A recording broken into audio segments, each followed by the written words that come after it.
And I think one of the reasons we came together to plan and to design lessons together, one, I have grade 6s and so does Zelia. So one, they're hearing a common message, but also it makes it easier to plan such a vast unit. I might have the best ideas in the world, but I need a sounding board to pick through those ideas. Is it going to work? Is it not going to work? And then, Zelia is really good about adding onto the ideas or vice versa. Or teasing through some of the ideas that are appropriate to use at this time and perhaps more appropriate to use at another time. And how we can connect to other curriculum areas. I might not see the connections, but then you might. So having someone else as a sounding board to talk to has been amazing to plan these culminating tasks that are rich and engaging for students. And it's not happening in isolation.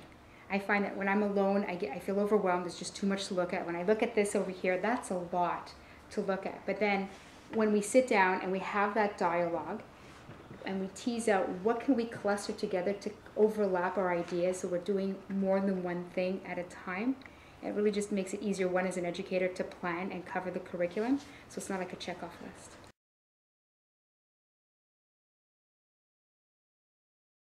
Yeah, and something as big as this would go over, I mean, if we wanted to launch this unit, let's say January, starting the planning process maybe late December or late November might be a great idea. So we're doing a little bit of time, like feeding out the big idea questions, leaving it, coming back, and that's why everything's on Post-it notes, so we can move it and bring it back. Taping things down is really important. So then we have the expectations, we can fold it up, tuck it away.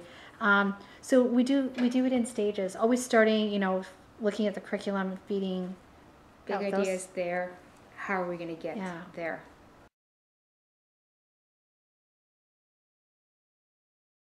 We try to meet regularly throughout the week for different purposes when we're doing planning, whether it's at lunch or after school, to come together and plan a specific lesson, but then also making a point of finding the time to moderate mark. Because it would be so easy for us just to go home and mark things at home, but then we're not seeing if we're meeting the success criteria in the same way, and we're gauging what a level 4 sample looks like. Because a level 4 shouldn't be, oh, this is the highest piece of writing I have, that's a level 4. It should be based on this criteria and always going back to the criteria.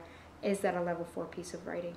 And it's easier to make those decisions, leaving the feelings that you have towards the student's a nice kid and so on aside, having that dialogue to focus on the task that's in front of you and work through that.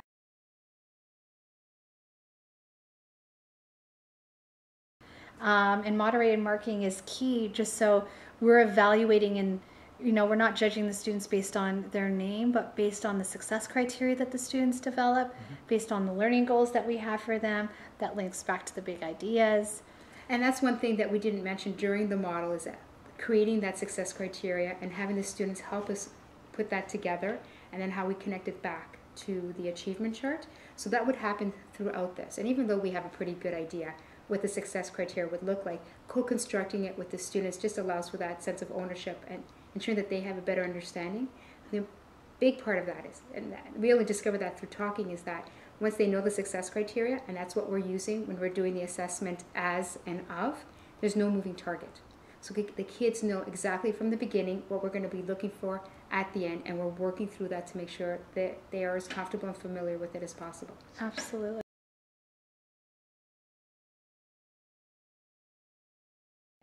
And this would happen not over maybe a week or two, but this unit might take, maybe a month or 6 weeks or even longer than that, because there's so much coming out of it. We can afford that time because we're moving our social studies periods into our language periods. Now you've kind of opened up your block of learning. Probably in terms of content, maybe a period. A period to two periods. But then if we move it up to the language period, we now have reading, guided reading, shared, modeled writing. So our guided reading would be this. So we would take a mentor text, go through that with our writing group, guided reading groups, and do that.